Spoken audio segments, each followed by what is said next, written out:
What is private mortgage insurance? Why do I have to pay it when I buy a home? Is there a way to avoid it?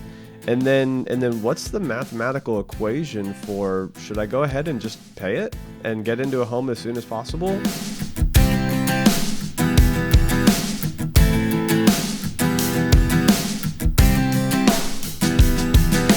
Welcome to Getting Money Right, a show dedicated to helping you achieve financial freedom through education and inspiration so that you can be free to pursue and live your true life's purpose. I'm your host, Leo Sabo, and with me is David Thompson, our co-host. And David, today we want to talk about PMI, private mortgage insurance.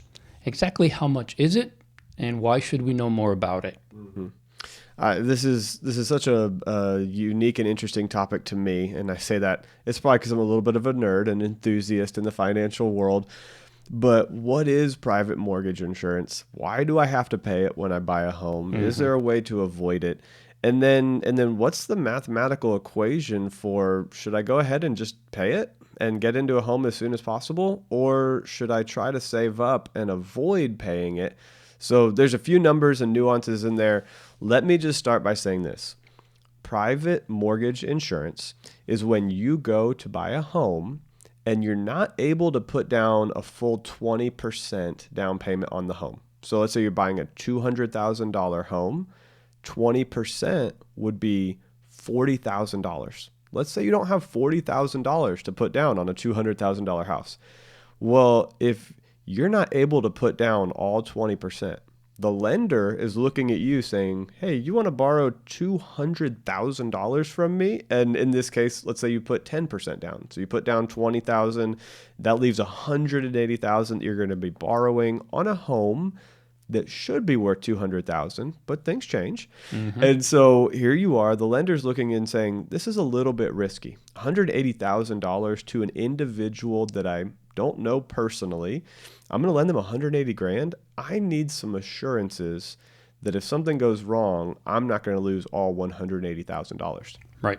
So the bank or the lender says, sure, I'll lend you $180,000, but you have to pay for insurance for me, the lender. This isn't insurance for you. You don't get any benefit out of this.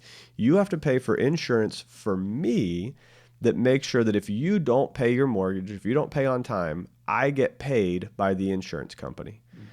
And that makes sense. It makes sense that if somebody's going to lend you $180,000 or more, that they would want to make sure they were going to get paid, and they're going to transfer that risk to the insurance company, but they're going to make you pay for it. And so the amount that you're going to pay in general, there's actually a pretty unique range for private mortgage insurance. It's anywhere from as low as 0.25 or 0.25% all the way up to 1% of the loan value per year. So let's go on the higher end of 1%. I'd say on average, you can kind of anticipate about 0.5%, but let's say 1% because it makes the numbers really easy. Let's say that you're borrowing $200,000 and they're going to say 1% of that is $2,000. That's very simple. 200,000, 1% is 2,000. You break that into monthly payments. It's about $160 a month that you're paying to an insurance company to make sure that if you default on your payments, you can't pay off the house, you don't make your payments on time, that insurance company now pays the bank or the lender your payments. Now, the bank or lender will still kick you out of the house if you're not making your payments. They'll still potentially foreclose on you and have all sorts of issues with you, but they're going to make sure they get paid by this insurance company.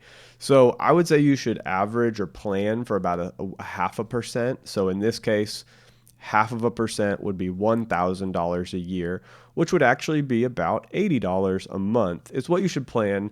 They say that you should plan anywhere from $75 to $100 a month per 100,000. So I think that's interesting. If you're going to borrow $100,000, you're looking at about $75 a month. If you're going to borrow $200,000, you're looking at about $150 a month. If you borrow $400,000, you're looking at anywhere from $300 per month to pay for insurance that helps the lender. It doesn't help you in any way. So, Leo, how would somebody go about avoiding this private mortgage insurance? Yeah, I think obviously it makes sense to not purchase until you can put enough down, not to have this insurance be part of that transaction. I remember the first time I bought a house, I actually bought it FHA, right? This is just a program that the government allows for first-time buyers. So I bought it, and the loan was FHA. Therefore, there was a PMI built in. I couldn't get rid of it at all, actually, because I was only putting down like 3%. Right. Now, it allowed me to get into a home sooner than I would have. I didn't know any better. I'm like, whatever. And I remember what the payment was. The house was worth just over $100,000. I think 107 is what we bought it for.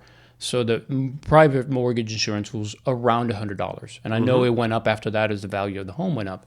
And I remember like 2-3 years in, the value of our home had gone up. We've done some upgrades to it at that point. And I called the mortgage insurance company and I said, I called the mortgage company. Yeah. And I said, hey, I'd like to take this off. And they're like, sorry, buddy, FHA stays on for life. Wow. So I had to refinance the house to get rid of the PMI because I did have 20% into it. Yeah. But in the meantime, for the first 3-4 years, if I remember correctly, I was paying PMI every month. And it probably came out to several, $2,000, maybe $3,000 in total, maybe even more. So that's wasted money, in my opinion. You're not even buying insurance for you. You're buying insurance just in case you don't pay, that the mortgage company doesn't lose out. So it's really no benefit to you. The only benefit is that you get to get into them sooner, but I would argue that that's probably not a good thing. If you can't afford to put 20% down, you might be overstretching yourself to get into that home. Yeah. Because we've talked about this. When you buy a house, there's costs involved, buying and selling. So if you were to buy a home, even if you can get in at low cost, if you had to sell, let's say you get relocated, let's say the market goes down and you're one of many people that are like, if I don't sell, I'm going to lose it, and you want to avoid foreclosure. So what are you going to do? You're going to list it. And then when you do, you're going to have, you're going to compete with everybody else that's trying to sell it. Right. As the market's going to be affected, the prices might be depressed. And as that happens, you'll have to come up with money in order to walk away from the deal. Something you may not have.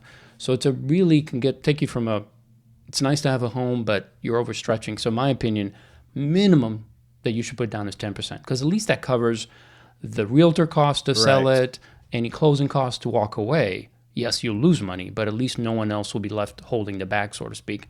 But again, I don't like PMI. Didn't like it the first time I had to pay it. I really am encouraging my kids not to purchase earlier to avoid that PMI. Yep. Because frankly, nowadays, the average house value in the United States right now is just under $300,000. It's $293,000. Okay. So that's $2,900 per year if it's a 1%. If it's half of that, let's say it's $1,500. It's at least $100 to as much as $200 per month. Yep. Or so that you're paying PMI on top of your taxes, on top of your principal and interest payment. So you're adding hundreds of dollars to your mortgage payment, which to me is such a waste. So that would be my recommendation. Wait, it's actually there to almost discourage you from doing it and charging you if you should, because you're taking the risk and so are they. And they're saying, hey, if I have to take a risk, guess what? I'm lending you 90% or 95%. So you're going to make sure that somehow I get paid. Yeah. And that's the reason for it. Yeah. Well, Ashley and I, we put down 20% on our first home. We ended up living in our apartment for 18 months longer than we initially planned. Now, we didn't have a full plan, but it was like, hey, let's look at the numbers. We said we had a small 1-bedroom apartment, which we were content in. We were very grateful for it. And we looked at it and we said, we think we'll be able to get to 20%. We had lived there for a while, and we said, we were looking at the terms of, do we sign for another 6 months, 12 months, 18 months? And we said, we're going to do 18 months because we think that an additional 18 months in this apartment is going to allow us to get to the 20% number so that we can go into the marketplace, avoid private mortgage insurance, have very low risk. If something did happen and home prices went down, then we would be able to still sell in a down market because we'd put at least 20% in. And it also, if you put 20% down on the house, it lowers your monthly payment because you're only borrowing 80% of the original amount of the home value. So let's say it's a $200,000 house, but you put in $40,000. Well, now you only owe 160. So your whole mortgage is based on $160,000. It's not based on $200,000, which means your monthly payment is lower. You avoid private mortgage insurance, which means your monthly payment is lower. Effectively, you end up being able to afford more house if you're able to put 20% down. There is a cost benefit analysis that you have to do if you're in a market where home prices are going up and you're looking at it and saying, man, every year that I wait, the home values go up another 5%. And if those home values going up is actually going to end up costing you more long term if you wait longer, you do have to balance the risk. But I'd say at a minimum, I would put in 10% down, like Leo said. And then I'll just say for both Leo and I, here and forever moving forward, our plan is to always do at least 20% down into any home that we purchase. We're not infallible, but that's the plan. That's the goal. And that's what Ashley and I did. And we're going to keep moving forward. Yeah, that makes sense, David. Now, the other question I have is, what if somebody has actually already purchased a home That's great. and they have PMI? Is there a way that they can drop that PMI sooner? What can people do? Yeah, well, first and foremost, like you said, you can refinance. And once you've got over 20%, they call it the loan to value ratio. So let's say that the value of your home has gone up over the time that you've lived there. Ashley and I bought a house. It went up each year a little bit in value. So let's say just being in the home, the value is higher. You've paid down your loan just a little bit.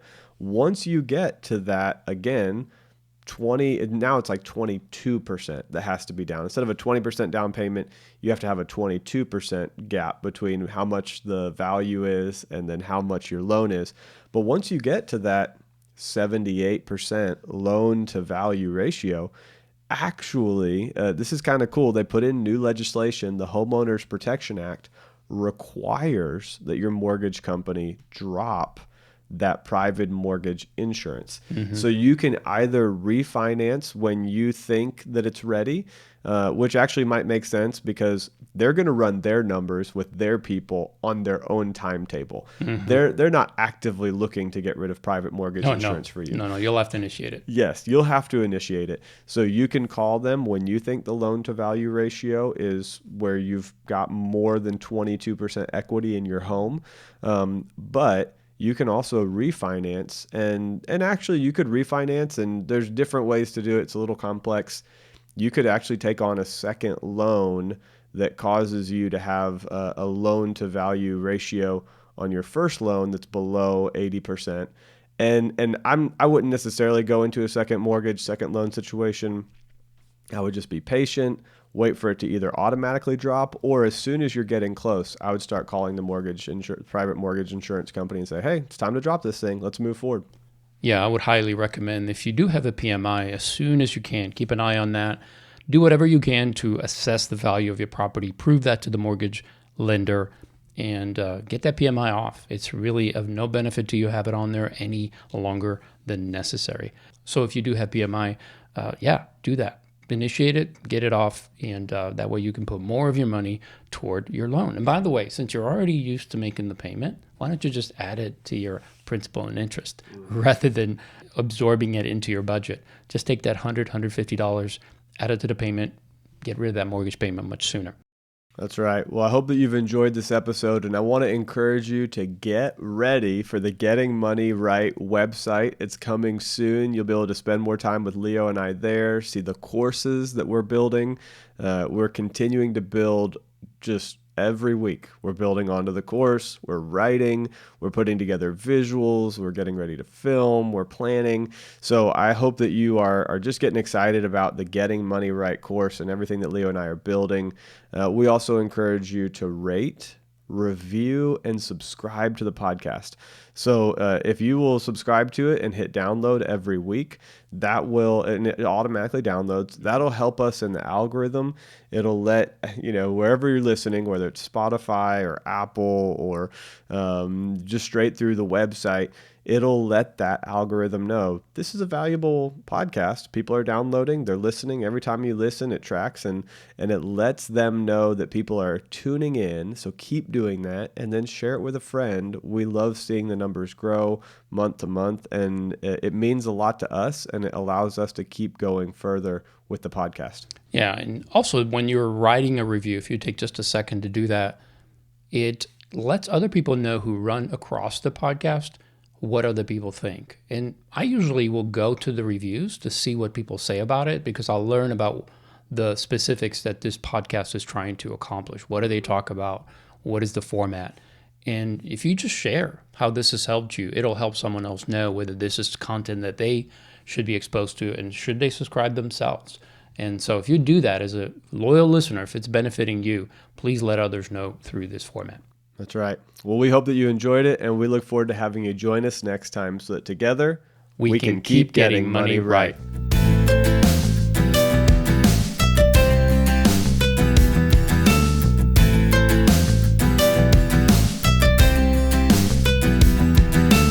If you do have a PMI, as soon as you can, keep an eye on that. Do whatever you can to assess the value of your property, prove that to the mortgage lender, and get that PMI off. It's really of no benefit to you have it on there any longer than necessary.